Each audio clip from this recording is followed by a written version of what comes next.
one thing I would say is like long-time listeners of the podcast will know that I like telling jokes and always something humorous.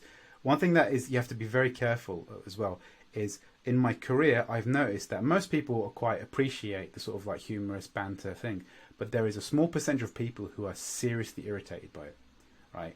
And you always have to be careful, as well as feedback I've had in the way past, which I was really grateful for, is like if you're too humorous, it can sometimes detract from the really important things that you're saying.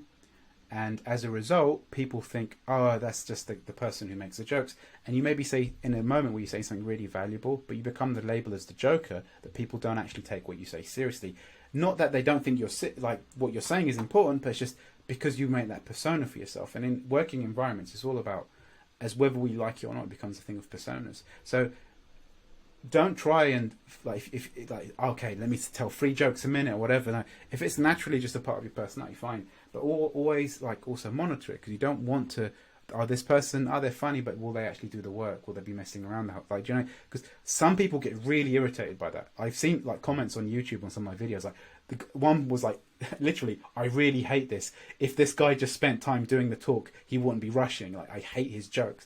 I thought it was it's a bit harsh, but it genuinely does irritate some. There is a small percentage of people who do not appreciate it, and you have to think that in a working environment, you have to cater for lots of different personality types as well. So be funny if it's in your thing, but don't try be someone you're not.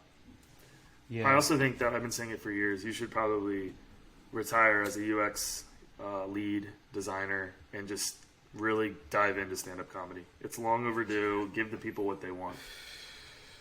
Mate, I've been on stage, and the problem is my sense of humor, my real sense of humor, is really dark. But that lands. You just got to have the right audience. But people love that kind of humor, especially in the world we live in.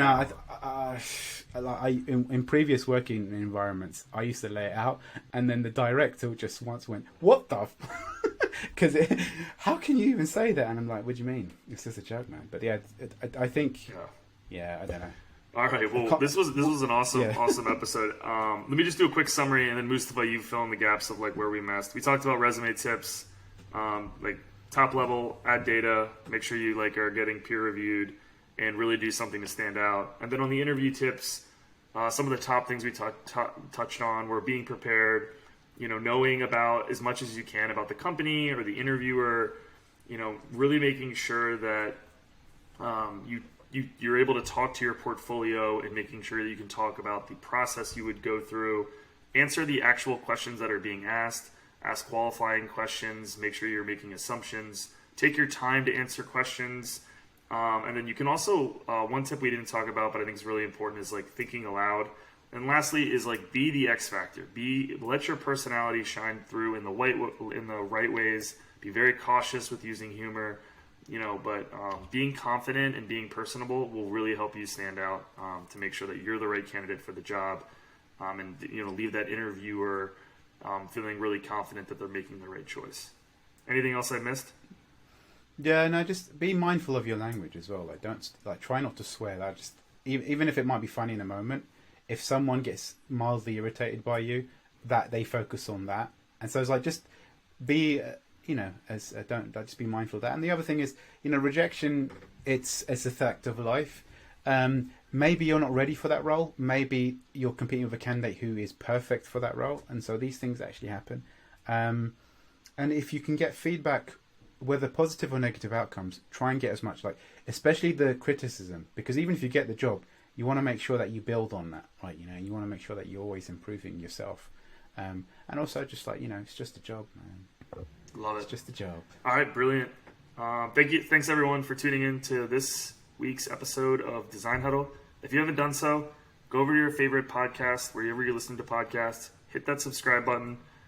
We recently launched a YouTube channel. We are slowly chugging along and getting new subscribers. We would greatly appreciate 2 things. 1, subscribe, and please just share the video or a clip that you like with at least one friend. That would be massively beneficial.